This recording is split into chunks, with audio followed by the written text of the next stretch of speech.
As the lens sweeps over the battlefield interwoven with blood and fire, the frozen wasteland of eternal night, and the toxic wasteland filled with gas, we catch a glimpse of those. Survival records paved with despair. Mountains of corpses and frozen bones abound, as living beings struggle for survival on the edge of purgatory. This shocking journey across the 10 most uninhabitable worlds allows us to reevaluate the mundane world we inhabit. Everyday stability is indeed the most luxurious gift from fate. Chapter 1. The Curse of the Sorcerer Mad World. The air in the rented room was thick like solidified grease, mingling with the sour rot of leftover instant noodle soup and the heaviness of dust.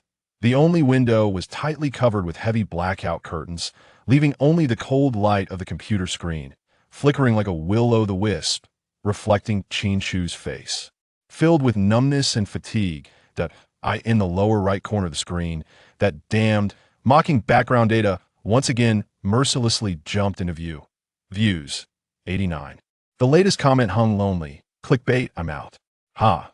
Chin-Chu let out a short breath, as if drained of his last bit of strength, heavily slamming himself back into the creaking computer chair, which groaned in agony. His fingertips unconsciously slid over the grease-stained mouse, the oily texture making his stomach churn. Web fiction flopped, editing flopped. His life seemed to be welded to the disgrace of flopping. Just as his finger hovered over the power button, ready to end another meaningless day. Zzz. A harsh electrical sound suddenly exploded. The entire screen was instantly engulfed by an extreme darkness, thick as ink, with a writhing sensation as if it would flow out of the screen and swallow him whole. Chin-Chu's heart tightened, and all the blood seemed to rush to his brain. He instinctively held his breath. Then, at the center of the all-consuming darkness, a tiny light flickered. It was not the light of pixels on the screen, but rather as if the void itself had torn open a gap, from which flowed countless twisted, writhing, ominous dark golden patterns. They intertwined, twisted, and spun on the screen like living snakes, ultimately forming lines of indecipherable characters, yet imbued with endless mystery and madness. A cold, grand will, seemingly from the depths of the ancient universe, ignored the barriers of physics and directly imprinted itself deep into his mind. Detecting imminent collapse of deep despair. Threshold met. Analyzing soul resonance. Match successful. Universal despair inventory system. Binding in progress. Binding successful. Host, Chin-Chu. The cold prompt information washed over his consciousness like a waterfall. Core function. Edit and publish. Videos containing the theme of ultimate despair from all realms. Collect the despair emotions generated by all beings and convert them into despair value. Despair value usage. Exchange for all resources, abilities, items, and even concept from all realms. Core hint.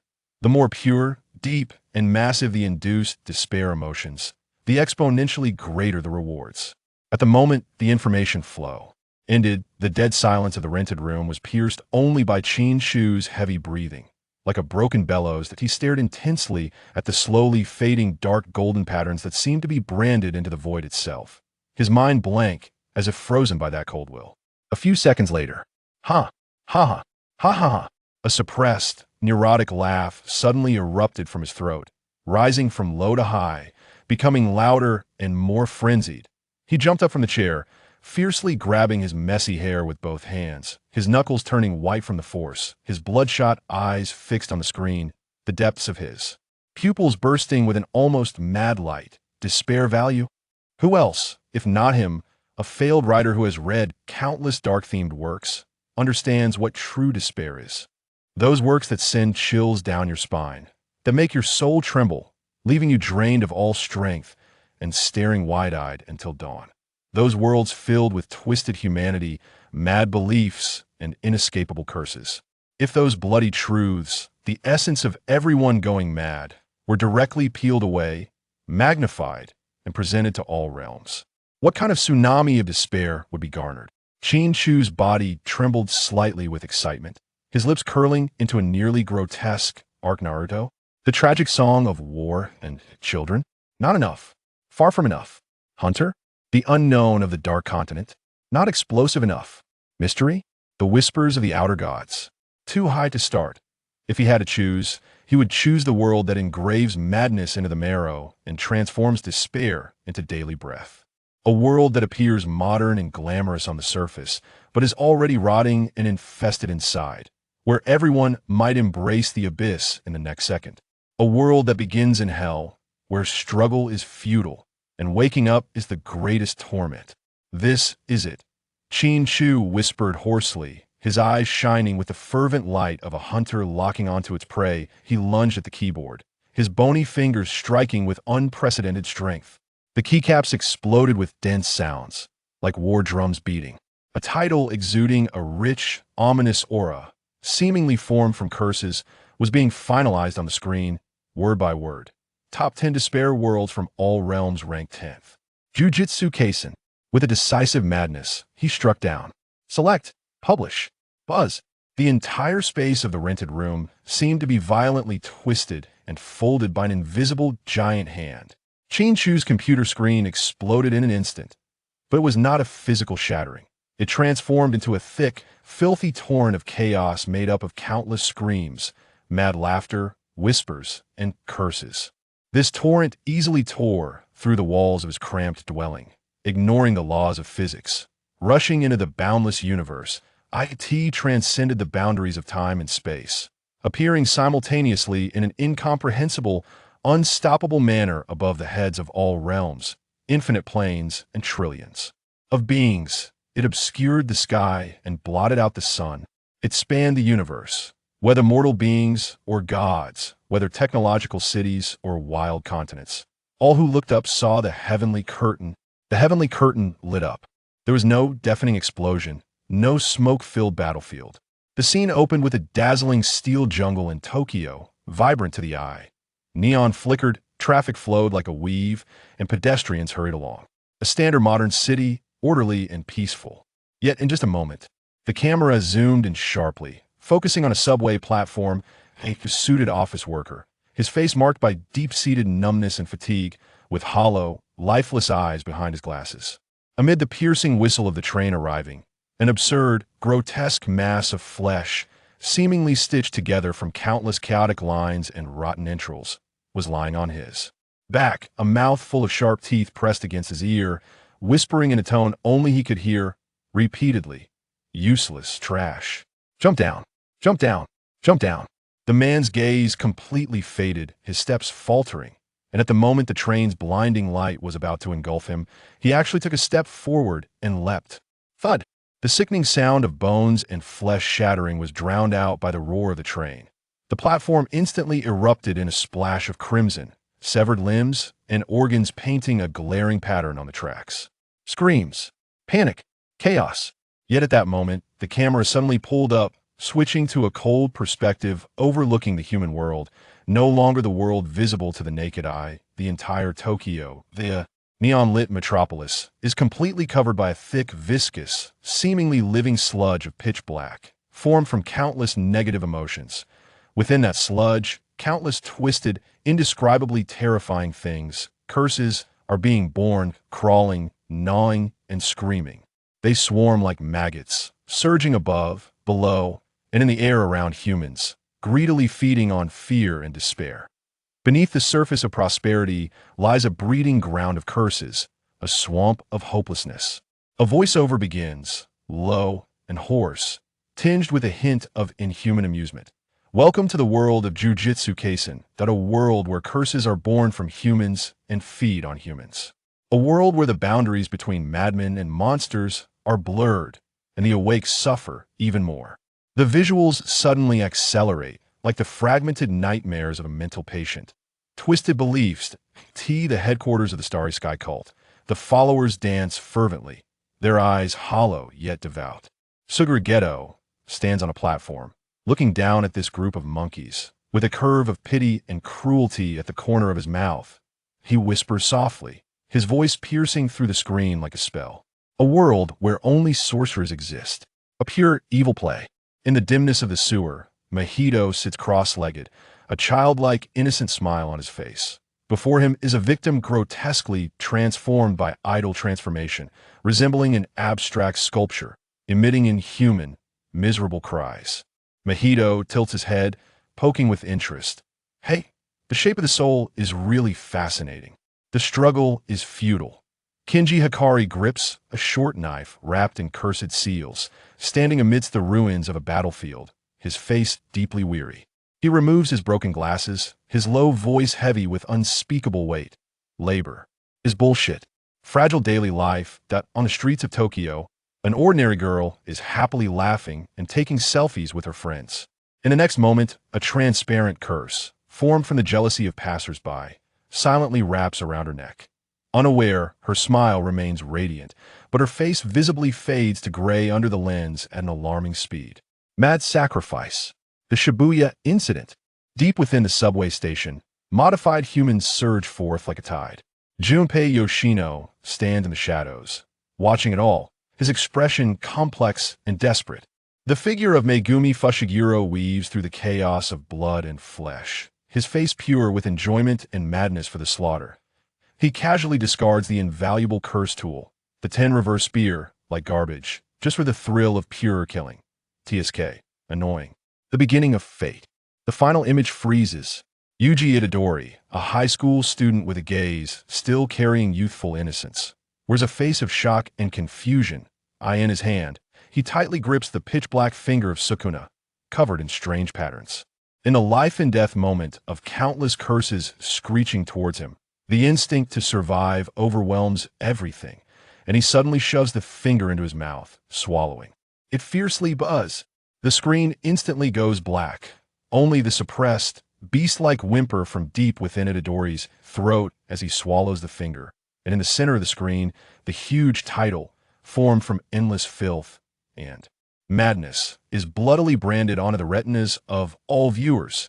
Top 10 despair worlds across the universe's 10th place. Jujutsu Kaisen. Reactions from various worlds. Perfect world, Stone Village. The willow branches at the village entrance shimmer with light as Shurahao plays and laughs with his friends. Suddenly, the sky darkens, showing the cursed city. Mahito's innocent smile while playing with souls, the horrifying scene of ordinary people being drained silently. In a moment, Itadori swallows the finger. Shurahao's smile seems frozen, slowly shattering.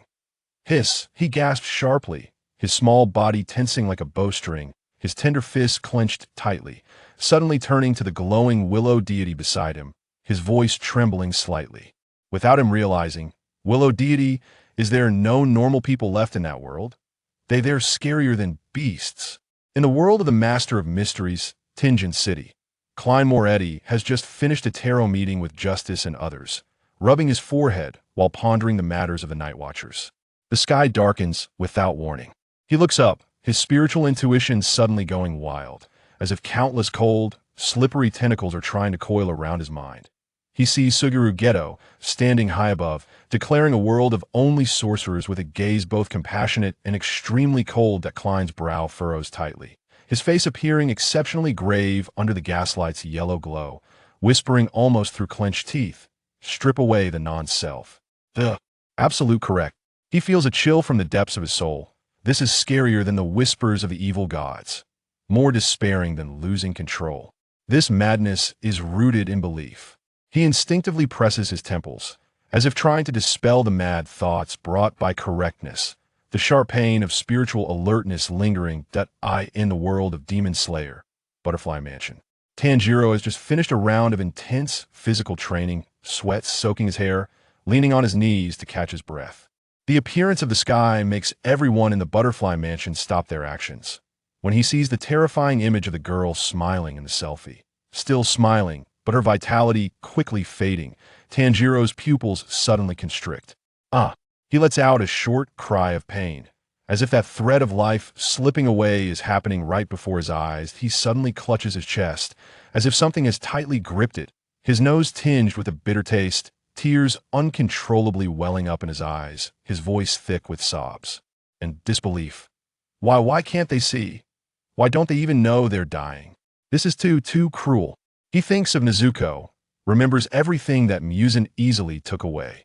The despair of that world is formless and intangible, yet envelopes every ordinary person like air, leaving them unable to find the direction to resist. In a world of the three-body problem, crisis, era, underground bunker, The observation screen of the wall-facer Luo Ji also reflects the sky. He calmly watches the cursed city, observes Suguru Geto's righteousness, sees Megumi Fushigiro's pure thrill of slaughter, watches Yuji Itadori swallow the finger, his eyes, initially like a frozen lake devoid of ripples, until the image finally freezes on the moment Itadori swallows Sukuna's finger, mixed with the instinct to survive and endless confusion. Luoji's lips slightly curl down, cold rationality dissecting like a scalpel. On the brink of societal structure collapse, the maintainer himself is the most unstable factor. Suguru Geto, but he raises his finger, sketching in the air as if outlining a mathematical model. There exist uncontrollable, uncommunicable, absolute chaotic variables, Sukuna. Individuals derive pleasure from destruction and suffering itself, Mahito. Social entropy approaches its maximum value. He pushes up his cold glasses, the lenses reflecting the screen's eerie blue light, his final conclusion sounding like a judgment. The probability of this civilization's survival approaches zero. His voice shows no fluctuation, yet it echoes in the silent bunker, carrying an oppressive absolute coldness. The sky falls into silence. Only the filthy title burns silently in the darkness. Across all realms, billions of time and space, countless beings looking up, whether they are naive children, powerful cultivators, indifferent sages, or numb mortals, are all caught in a bizarre silence at this moment. Deep in their souls, a bone-chilling coldness quietly rises along their spines. This is only the 10th place? Chapter 2. The decay of the roots of jujitsu and the despair in the bloodline. The sky rotates, and the filthy torrent of chaos does not cease. The previous breeding ground of curses in Tokyo, the mad sacrifices in Shibuya, and the fateful beginning of Yuta swallowing Sukuna's fingers seem to have merely torn open a bloody gash in this insane world. Light and shadow twist, and the torrent of time is forcibly reversed by an invisible great power towards an era that is older, more chaotic, where the boundaries between curses and humanity are thoroughly blurred.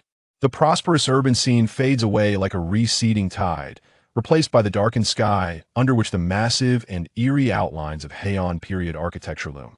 The vermilion Torii Gate, with its paint peeling off, stands amidst the desolate mountains and forests, and the air is thick with the stench of decaying sandalwood and an overwhelming scent of blood. The Heian era origin of curses.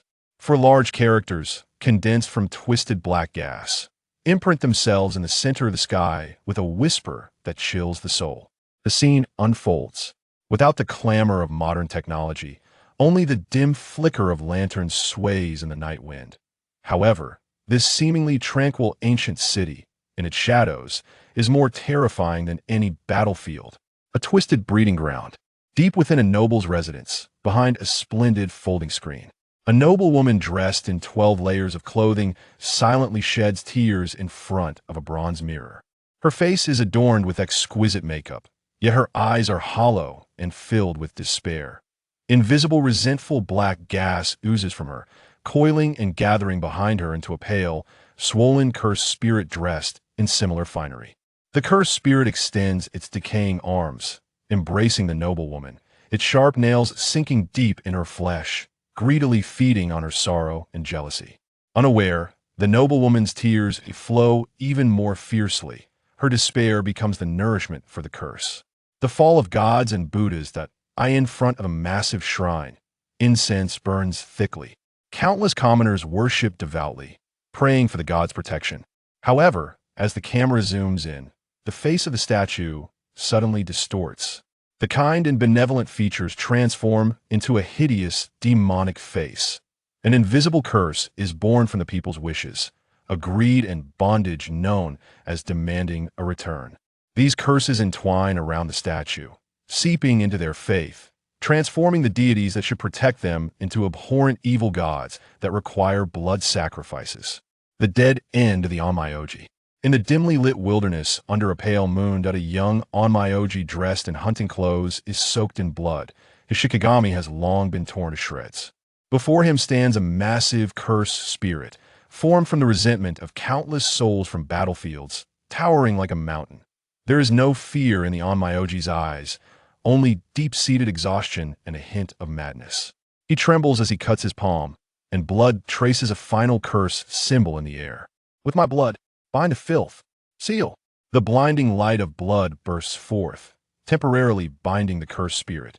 But the cost is that his body quickly withers, his life force being frantically siphoned away by the curse technique. Yet, a relieved smile stretches across his lips. At least, take it with me. Before his voice fades, the blood curse shatters. The curse spirit roars, swallowing him and the land whole. His sacrifice merely buys a moment of respite. The dark cradle of the three great families. An ancient Zen temple residence. In an airless training room, a boy who looks no more than 7 or 8 years old. The young Zenimaki, bare-chested and covered in horrific scars, both new and old, he is forcibly submerged in a viscous, black liquid that exudes a curse aura. The liquid behaves like a living entity, crawling into his wounds, gnawing at his flesh and bones, bringing inhuman agony. He bites down hard on his lip to suppress his screams, only letting out beast-like gasps from his throat. Outside the door, a cold voice comes. Endure. The heaven and curse binding of the Zenin family is a glory. It is your destiny. Become the strongest weapon, or become the nourishment for curses. The last glimmer of light in the boy's eyes extinguishes, leaving only deadened numbness and a lurking, predatory glint. A narration begins, no longer playful, but like a cold wind sweeping from the depths of the underworld. Welcome back to the true origin of curses, an era where curses coexist with humanity, where despair is as natural as breathing. The fall of gods and Buddhas, the human heart becomes a realm of demons. The so-called sorcerers are merely walking on the edge of the abyss, at any moment to be devoured by darkness, or to become sacrifices that embrace the darkness. The scene abruptly freezes on 3 most impactful moments. The noblewoman and the parasitic cursed spirit. A creature nurtured by her own despair embraces her gently. The Onmyoji's obliteration. The figure vanishing in a burst of bloodlight and the roaring maw of the cursed spirit. The baptism of the Zenin child, submerged in the cursed liquid, his eyes lifeless and numb. Immediately afterward, the scene reconstructs like a shattered mirror. Curse of the bloodline. The 3 great families. Blood characters emerge. The Kumo family, on an ancient altar, is conducting a forbidden ritual that a chosen child, Kumo Noritoshi, is forced to swallow a writhing mass of pitch-black substance refined from countless curse cores. The child's body convulses violently, swelling as countless faces of pain and wailing emerge beneath the skin, ultimately bursting with a shrill scream. As the smoke clears, only a boy with murky eyes and a twisted breath remains. The narration is cold. Red blood manipulation? No, something older and filthier awakens in the bloodline. The Wazakami family does not depict the birth of a divine child, but focuses on a dim room. A white-haired child, not the 6 eyes, is surrounded by several elders, powerful curse energy pressing down on his spirit like a millstone. Blood flows from his 7 orifices, his gaze becomes vacant, and he ultimately collapses to the ground, completely losing consciousness. Waste. Insufficient purity. Dispose of him. The elder's cold voice sounds like sentence. The child is dragged away like garbage, thrown into a deep well covered in sealing talismans. The Zenin family returns once more to that training room, but the protagonist has become a girl, Zenin Mai. She possesses no powerful curse energy and is being beaten and humiliated by a group of peers with techniques. Waste. Trash without even curse energy. Fists and kicks rain down like raindrops. The girl curls up on the ground, desperately protecting her head and face, with no tears in her eyes, only deep-seated hatred and unwillingness. Why? Why should it be? This hatred lingers around her, almost solidifying into a curse. The narration sounds like a cold verdict, a millennium of inheritance. Beneath the glory lies a coagulated scab of blood. Supreme techniques? They are the steps paved by the bones of countless failures. The birth of the chosen one, 6 eyes, buries how many defective, despairing wails. The twisted iron rule of non-sorcerers or non-humans has long been etched into the marrow, passed down through generations. The scene ultimately freezes. On one side is the Heian era, the despairing noblewoman embraced by the parasitic cursed spirit, that on the other side is the Zenin family's training room, the child submerged in the cursed liquid with lifeless eyes.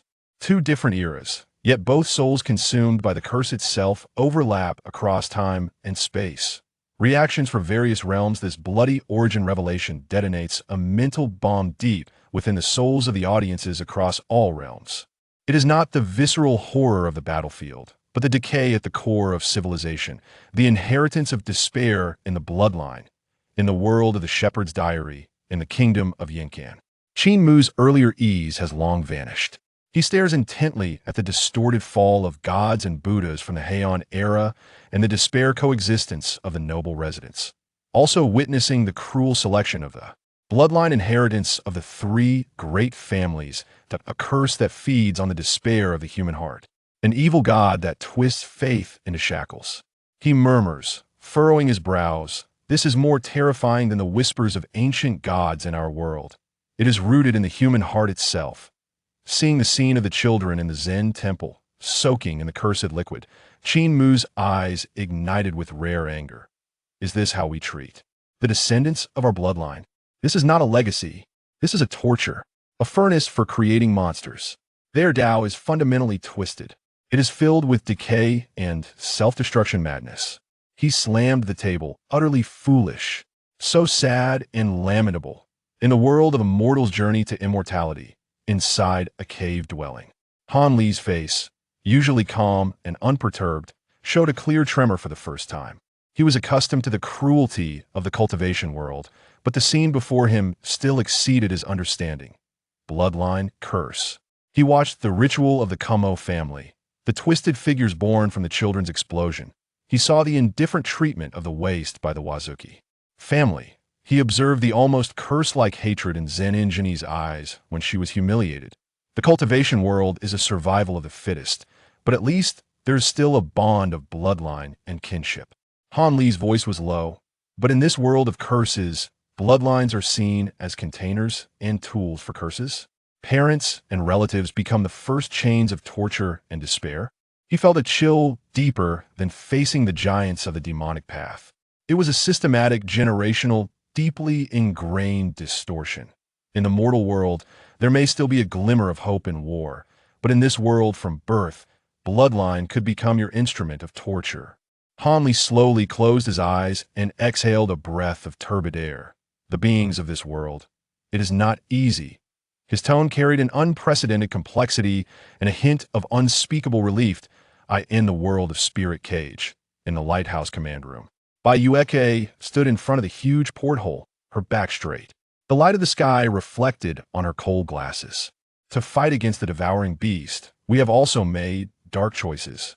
Her cold voice echoed in the silent command room, and Mark, Ran Bing, and others remained silent. But our goal has never changed. Survival, continuation. Even if the means are cruel, they point to the future. Her gaze pierced through the screen, focusing on the blood light of the Onmyoji's annihilation during the Heian era and the numb, dead eyes of the children from the three noble families. In this world, Bai Yuekue's glasses flashed with cold light. Their despair has no outlet. Curses are born from the human heart, and while sorcerers fight against curses, they are also being assimilated and alienated by this twisted system. The three noble families are merely precise machines continuing this cycle of despair. She turned to look at Mark and the others. We are fighting against external enemies. They are battling with their own humanity, with the source of their civilization's ailments. This inherent, tangled despair. Bai Yuekue shook her head slightly, her tone resolute. There is no solution. I see no hope for breaking the deadlock. This is more suffocating than the threat of the devouring beast. I in the world of Jujutsu Kaisen, somewhere. Satoru Gojo's playful demeanor completely vanished. He wore his signature small, round sunglasses, but the gaze behind the lenses was sharp as a knife, and the cursed energy unconsciously emanating from him slightly distorted the space that he witnessed the fall of the gods and Buddhas in the Heian era, glimpsed the tip of the iceberg of the Kumo family's forbidden ritual, and saw the cold treatment of defective products within the Zenin family, and even the Gojo family. A low laugh escaped his throat, cold and piercing, carrying a storm of suppressed rage, the old antiques of the Heian era, and those old fossils at home. He slowly removed his sunglasses, and those eyes, known as the eye of the heavenly emperor, now held no warmth, only the cold light of freezing all things. It turns out, the birth of the strongest is buried under so much garbage. A dangerously violent curve spread across his lips. Truly, rotten to the core. As the last word fell, the ground beneath him silently turned to dust. The terrifying cursed energy roared within him like a volcano on the verge of eruption. The sky fell silent. That filthy title still burned, but at this moment, the despair it represented was no longer the chaotic facade of the Shibuya incident, but rather a heavy weight pressing down on the hearts of all viewers. It was an ultimate despair rooted in the origins of civilization, flowing in the bloodline, passed down through generations, like a cancer attached to the bones. In the myriad worlds, silence reigned. This deep-rooted decay and darkness was only in the 10th place. What lay beyond in the worlds ahead was what exactly? Chapter 3. The Sacrificial Game in the Name of Justice. The sky continued to shift, the filthy, chaotic torrent sweeping across the heavens with an even heavier despair. The cold touch of the curse coexisting in the Heian era had not yet dissipated when the timeline was once again torn and pushed by an invisible immense force. The eerie outline of Heian Kyo blurred and disappeared in the distorted light and shadow, replaced by a modern city rising like a steel forest. The neon lights dazzled and shone brightly, but could not hide the festering sores beneath the surface of prosperity. The camera, from a cold and precise overhead angle, thoroughly exposed the rotten core of this fractured city to the eyes of all worlds. Modern Jiu-Jitsu headquarters. 6 enormous characters woven from cold metal and writhing cursed energy, carrying the unique rust and suffocating feeling of a bureaucratic system, were deeply imprinted in the center of the sky. This string of characters was like the mark of a curse, heralding a darker power landscape about to unfold. Scene 1. In front of the cold judgment table, life reduced to numbers inside a lavish yet chillingly cold large tatami room. Several elders dressed in expensive suits or traditional kimonos sat around a long table. Their faces were shrouded in a mist formed by power and ancient cursed energy, indistinguishable yet exuding a suffocating pressure. This was the upper echelon of the Jiu-Jitsu headquarters, the true power core of the cursed world. That on the huge projection screen, areas ravaged by high-risk cursed spirits flashed red, with clear annotations below reading estimated sacrifice of sorcerers and estimated civilian casualty range. That an emotionless voice echoed in the tatami room, as if reading a cold financial report. In summary, prioritize ensuring the stability of the barrier in central Tokyo. Special action teams composed of level 3 sorcerers will be formed to carry out containment and extermination in the outer area of Kyoto.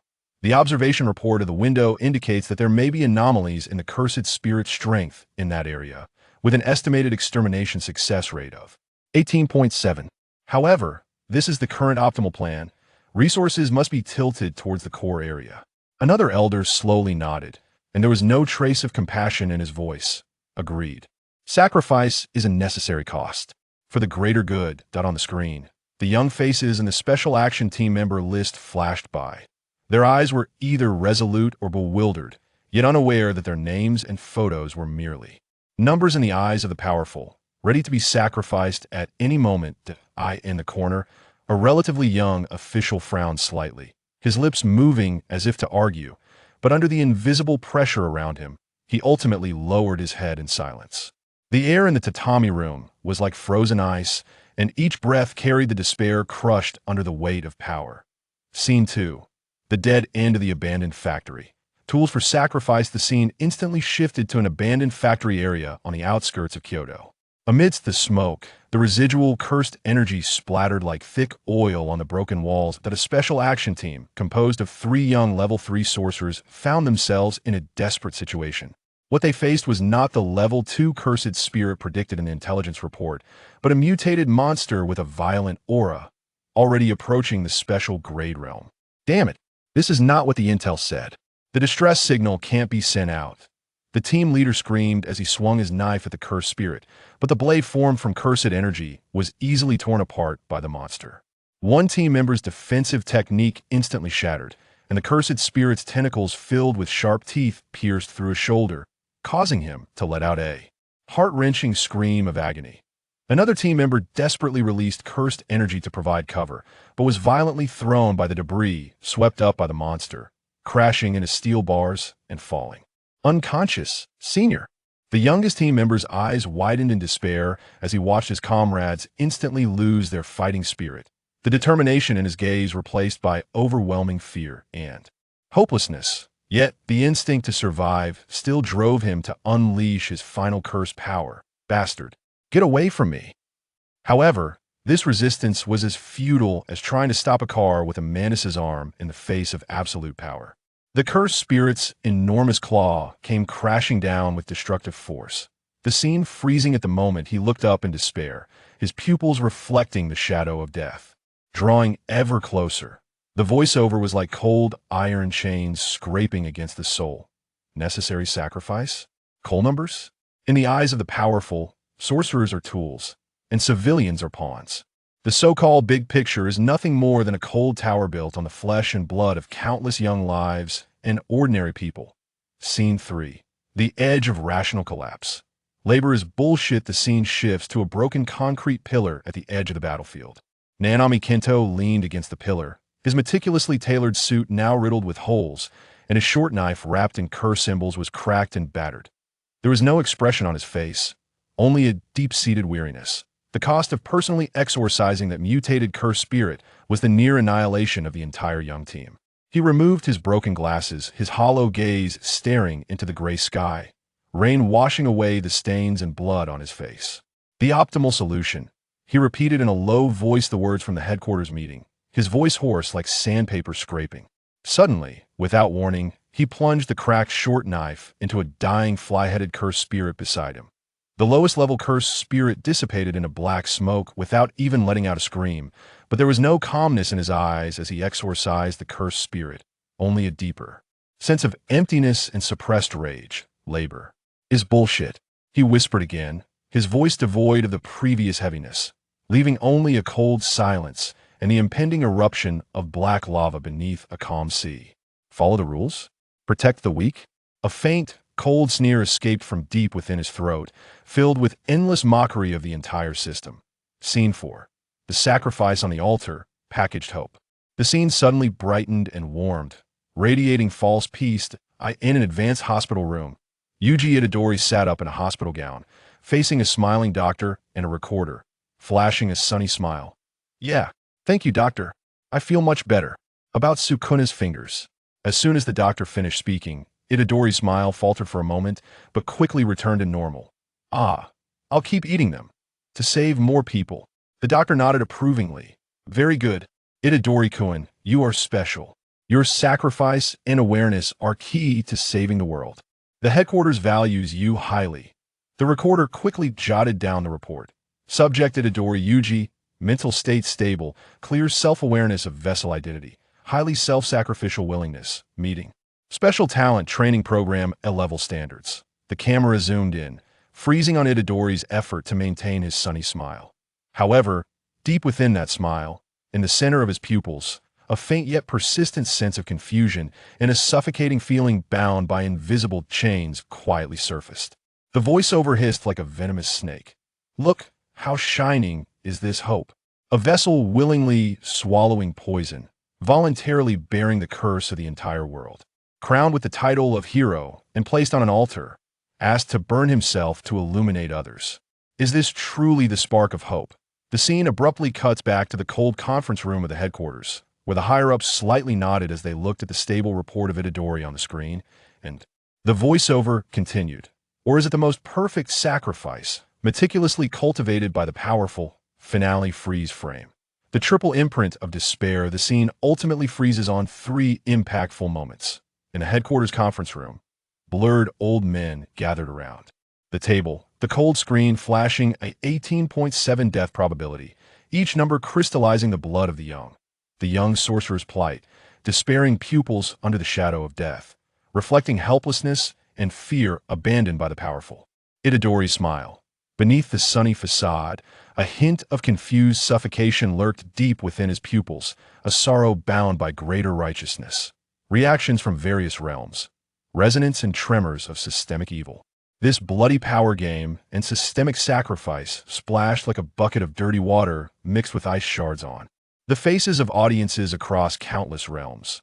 This is not the intuitive horror of curses, but the more nauseating despair of individual crushing under the deformation of civilized systems in the world of the mysterious Lord, the Night Church of Beckland. The meeting of senior attendants fell into silence as the sky screen showed the image. Murder in the name of the optimal solution. The stern-faced old attendant's voice was dry as he looked at the person responsible for casualty compensation. Have we ever? Your Excellency, we value the life of every night watchman. The person in charge hurriedly defended. The young attendant with gold-rimmed glasses had a sharp glint in his eyes. Then why are the casualty numbers of low-ranking members always blurred? The phrase necessary sacrifice sounds familiar, doesn't it? He pointed at the sky screen. Look at that world. Institutional evil cloaked in the guise of greater righteousness. Its cold efficiency surpasses any curse. It alienates everyone, including those who think they are awake tools. The temperature in the conference room dropped suddenly, and everyone felt uneasy. In the world of Attack on Titan, the Survey Corps headquarters Owen Smith stared fixedly at the screen, his fists tightening as he saw the young team sent to their deaths due to false information. Damn it. It was rare for the usually calm leader to lose his composure. Levi leaned against the wall, his gaze as cold as frost. The tricks of the monarchy and the military police are equally filthy in any world. He recalled countless new recruits treated as discarded pawns. Hang Zoe adjusted her reflective glasses. That Nanami Kento is in a dangerous state. When reason is pushed to the limit, he will either completely collapse or become a monster far more terrifying than curses. The foolishness of the powerful always creates weapons that destroy themselves. The heavy foreboding made the air freeze that in the world of One Punch Man, the headquarters conference room of the All-Access Department. Zhao Fengshu frowned, his fingers tapping incessantly on the table. Su Si, with a cigarette in his mouth, spoke with disgust, using the banner of greater good to fill holes with lives while wearing a face of self-righteousness. The person in charge of Central China said solemnly, "What's more terrifying is Yuji Itadori. The false name of hero is arsenic wrapped in honey. Once he sees the hypocrisy, the collapsing vessel will unleash a storm of despair even more terrifying than Sukuna." Zhao Fengshu took off his glasses, rubbing his forehead. Evil under the name of the system, feeding demons in the name of hope. The roots of this cursed world's affliction have rotted to the core. Notify everyone to keep a close watch on middle management, and do not let this distorted atmosphere surface. His stern command carried deep vigilance that in the world of Jujutsu Kaisen, Tokyo Jujutsu High. Megumi Fushiguro stood at the edge of the training ground, his tightly clenched fists trembling slightly. Panda's plush face had lost all expression. Inu Makitoge raised his collar to hide his tear-filled eyes. Maki Zenon's knuckles turned white as she gripped her gun, and Yuta Okatsu's face was as pale as paper. "Teacher, how could they do this?" Nobara Kujisaki's voice choked with anger. "Anger is useless." Fushiguro suddenly spoke, his voice low and hoarse. In his sea urchin head, his green eyes swirled with a near-tangible black storm. An utterly suppressed, destructive anger aimed at the entire rotten system. See the reality. This twisted world, this decaying cursed society. Unfinished words hung like cold blades in the hearts of every young sorcerer. The sky screen fell silent. The filthy title still burned silently. What it represented was a despair that had risen from the distortion of individuals and decayed families to the cold grinding of the entire power system and systemic sacrifice. Countless beings across the myriad realms feel a chill deep within their bones. This is not caused by external enemies, but rather stems from within their own civilization, a deeper and more viscous cancer of despair birthed by the alienation of power and great righteousness. Chapter 4. The Gallows of Humanity Under Malicious Revelry. Shibuya Incident. Purgatory Carnival. The scene opens in an extreme chaos vortex. The Shibuya subway station. The bustling underground heart of Tokyo has now completely devolved into a meat grinder. The modified humans, ordinary citizens whose souls and bodies have been twisted by real humans through inaction, surge forth like a black tide from every passageway.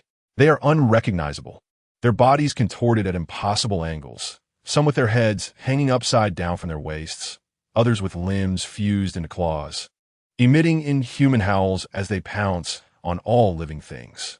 The neon lights of the subway station flicker amidst the splattering blood and flesh, illuminating this human tragedy as if it were a doomsday painting. Camera 1. The edge of heroes collapse. Yuji Itadori fights desperately against the tide of modified humans. Each punch he throws carries explosive power, smashing the oncoming monsters into pieces. But there are too many modified humans. An endless wave surges from all directions. The sharp sounds of claws and fangs slicing through the air are incessant. Suddenly, a modified human twisted into a spider shape falls from the ceiling, its sharp limbs piercing towards a corner where a little girl cowers in fear. Get away! Itadori's eyes widen with rage as he unleashes maximum speed and sends a spider monster flying with a punch. However, just as the old strength fades and new strength has yet to come, another modified human lunges from the side, its claws tearing into his back. The excruciating pain makes Itadori's vision go dark, blood instantly soaking his sportswear. He stumbles to look at the girl he saved, but her eyes are filled only with pure terror, as if she were looking at another monster. Don't be afraid. The comforting words have yet to escape his lips when a bone spur, twisted from human vertebrae, suddenly pierces through his left chest without warning. Itadori's body goes rigid, staring in disbelief at the tip of the bone spur protruding from his chest. Not far away, a modified human transformed into a bone spur launcher is staring at him with hollow eye sockets. The howls of the modified humans, the girl screams, and the wails of bystanders pierce into his brain like steel needles. How many lives have I saved? And how many have I killed? What am I even doing? Boundless confusion and piercing self-doubt instantly engulf him. The eyes that once burned with firm flames now only contain hollow ashes and despair on the brink of collapse, allowing the tide of modified humans to swallow him once more. Camera 2, companions. Just tools.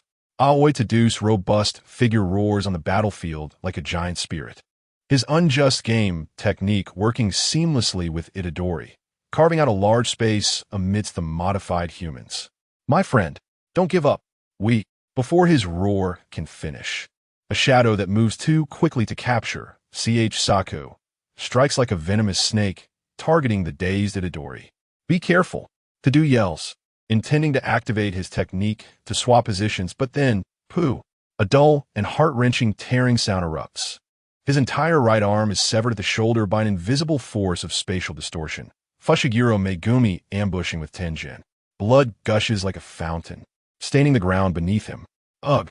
Tadu's massive body trembles violently, the pain making him emit a beast-like howl.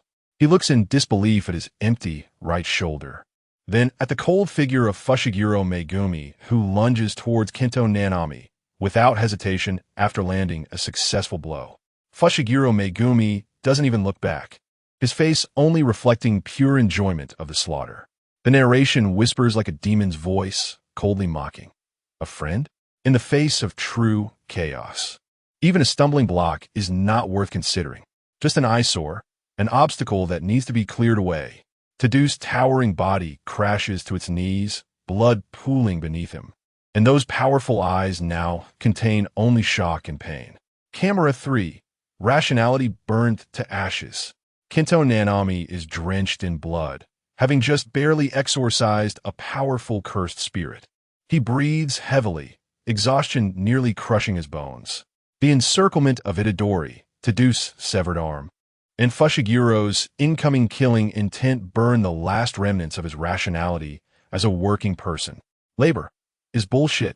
He growls softly, his voice no longer cold, but rather a violent eruption before a volcanic explosion. Facing Fushiguro's blade that tears through space, Nanami no longer dodges, but instead crazily pours all his cursed energy into the cracked short sword. Thu. The Tenjin easily pierces through his abdomen, but Nanami's bloodshot eyes lock onto his opponent. The short sword thrusting towards Fushiguro's heart with a life-for-injury resolve. Get away! Itadori finally struggles out of his collapse, crashing into Fushiguro like a cannonball. Nanami's short sword grazes Fushiguro's ribs, leaving a trail of blood. Fushiguro retaliates with a punch to Itadori's chest, the sound of cracking bones clearly audible. Itadori spits blood and flies backward, while Nanami's body, pierced by Tenjin, is flung away like a broken doll, crashing heavily against the wall and sliding down. Blood spreads beneath him as he stares blankly at the battlefield, attempting to force a self-deprecating smile that ultimately freezes into endless fatigue and a hint of relieved calm. Nanami! Itadori's heart-wrenching wail echoes throughout the Shibuya subway station. Camera 4. The pleasure of toying with human hearts when Itadori goes completely insane due to Nanami's death. Recklessly charging towards Fushiguro, an innocent voice rings in his ears. Hey! The real person appears at his side without him noticing. A pure smile of a child discovering a new toy on his face. A blood-stained palm lightly pressing against Itadori's violently heaving chest. In action, domain expansion. Virum. The entire Shibuya station space is dragged into a bizarre realm composed of countless writhing fragments of souls, a self-enclosed circle. Time seems to stretch infinitely. Itadori's furious figure freezes in midair. The real person strolls leisurely to Fushiguro, whose mind is shaken by Nanami's death. Your soul. Its shape is quite delicious too. His finger lightly touches Fushiguro's forehead. Fushiguro's pupils constrict, the icy grip of death tightening around his heart. Just then, blood splatters. Not Fushiguro, but Itadori. He burns his life to break free from the domain's oppression, smashing through the real person's finger with his bloodied shoulder. The real person's fingertip slices into his shoulder, exposing bone a soul-twisting wound. Ugh! The excruciating pain of having his soul directly touched makes Itadori emit an inhuman scream. The real person is pushed back, looking at the blood and fragments of souls on his fingertip, then at the distorted face of Itadori blocking Fushiguro, his smile becoming even brighter. Oh, what a touching friendship. To protect a companion, are you willing to tear your own soul apart? He tilts his head, his smile innocent, but his eyes are as cold and evil as an abyss. Humanity, truly fragile and disgustingly interesting. Open your arms and embrace this crazy battlefield. His voice carrying an indescribable joy. Look, more despair, more pain, more souls are wailing. This is what I want. The true purgatory carnival. Ha ha! The sound of manic laughter intertwines with desperate cries, creating the most piercing hellish symphony. Reactions from various realms. The ultimate malice soul shock, this purgatorial scene, and the real person's joyful declaration explode like a spiritual bomb deep within the souls of the audience across countless realms. Pure malice and chaotic revelry assault the bottom line of every sentient existence. In a world of Attack on Titan, at the Survey Corps headquarters, Captain Levi watches Itadori endure the soul attack's wails and the real person's enjoyment of chaos with a knife grip so tight his knuckles turn white. His gaze is cold as millennia-old ice. This monster called the real person is 1,000 times more damned than the pure Titan. Mikasa Ackerman stares intently at the screen, her body trembling slightly, as if seeing Eren struggling in despair, her hand unconsciously pressing against the knife handle, her knuckles pale. In the world of Lord of the Mysteries, in Tenjin City, Klein Moretti watched the twisted souls of the living, especially the mockery of friendship, with his spiritual intuition going wild. Playing with souls, deriving pleasure from despair and pain. His face darkened, and he couldn't help but grip the tarot cards in his arms tightly.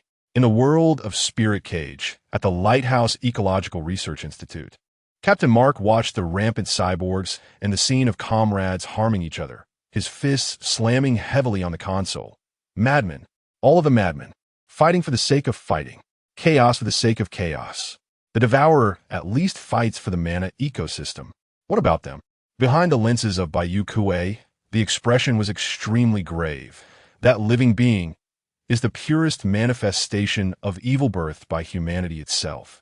This monster that feeds on the civilization it originates from is even more despairing than the Devourers. In the world of Jujutsu Kaisen, on the edge of the Shibuya battlefield, Satoru Gojo was sealed within the prison realm, yet he saw everything happening on the sky above. Itadori breaking down, Nanami dying in battle, Tadu losing an arm, and Fushiguro Megumi being in grave danger, with Itadori's soul tearing apart in a tragic scream.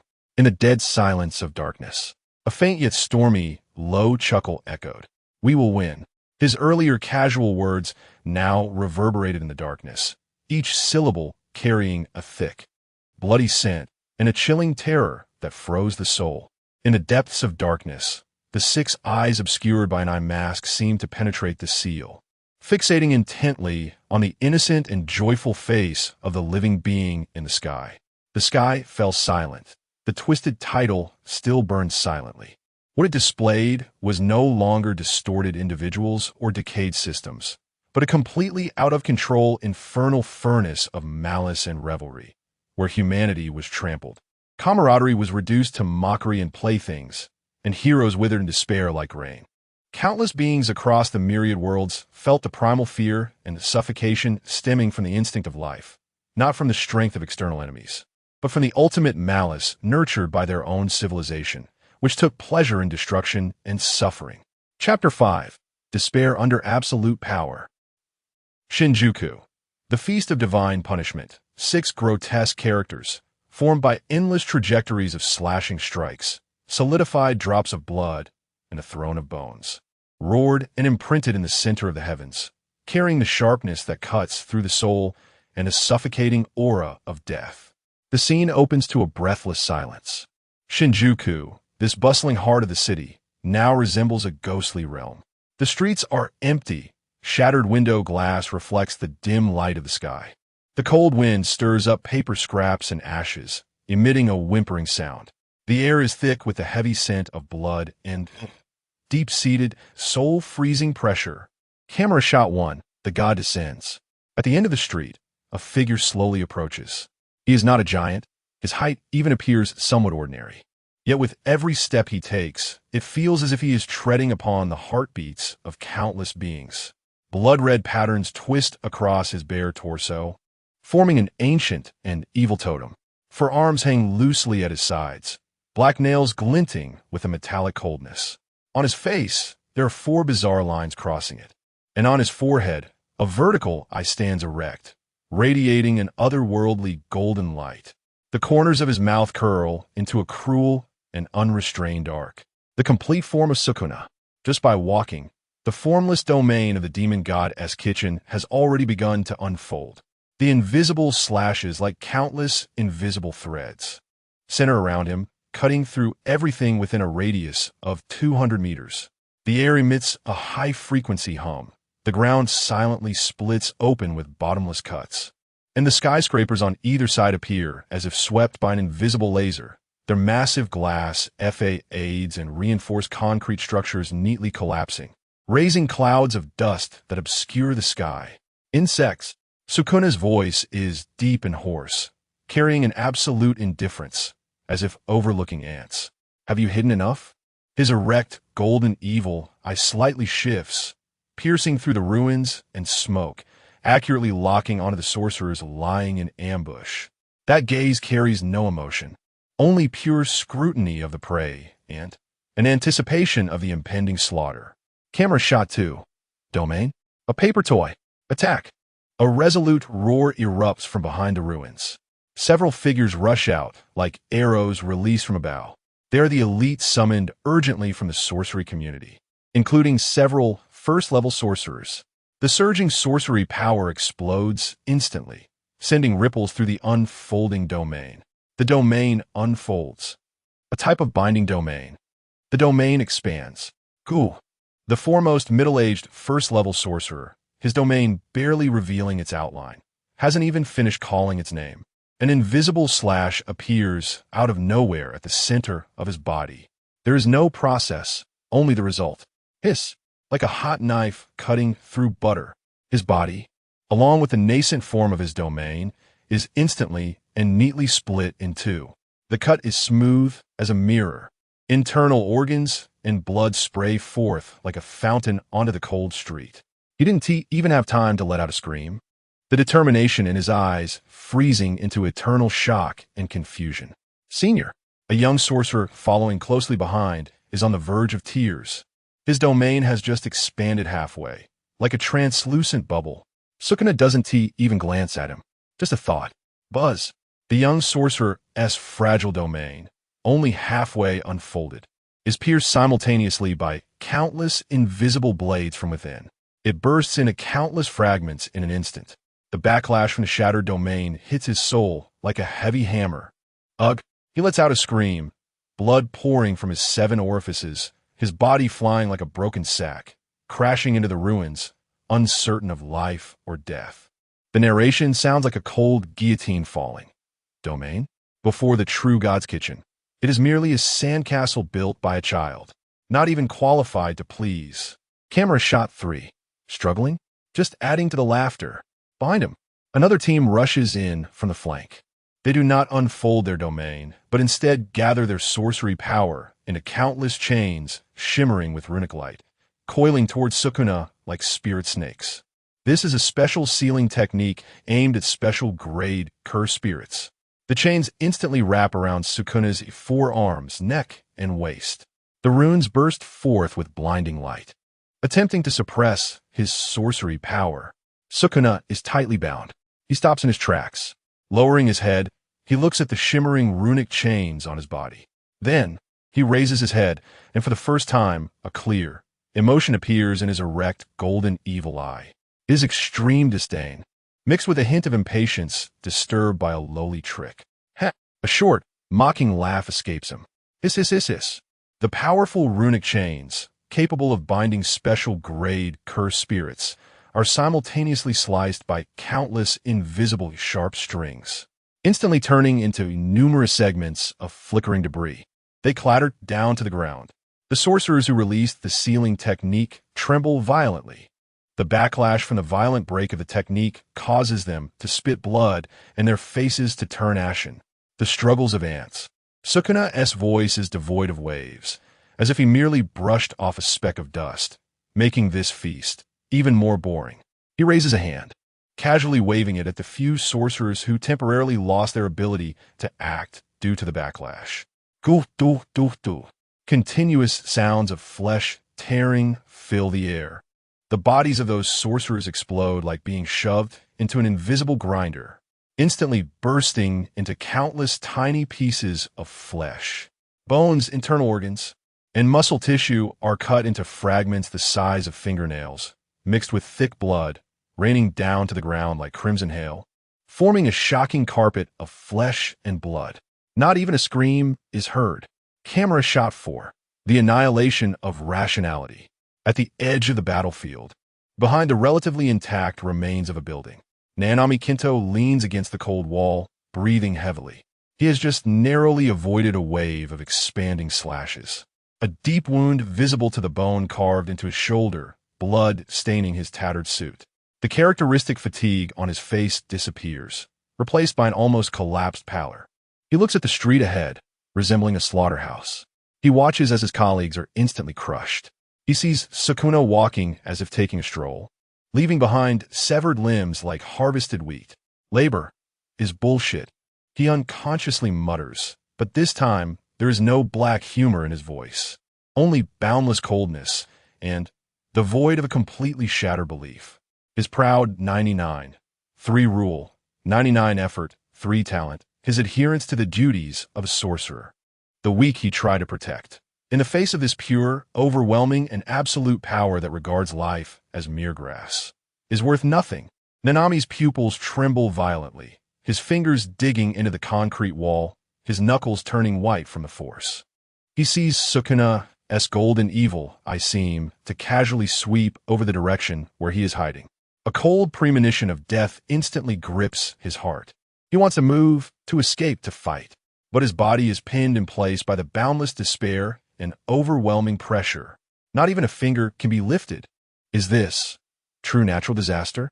Rationality? Order? Duty? Before it, even the sounds made when being crushed seem so insignificant. The last glimmer of light in Nanami's eyes extinguishes. All that remains is boundless, cold ash.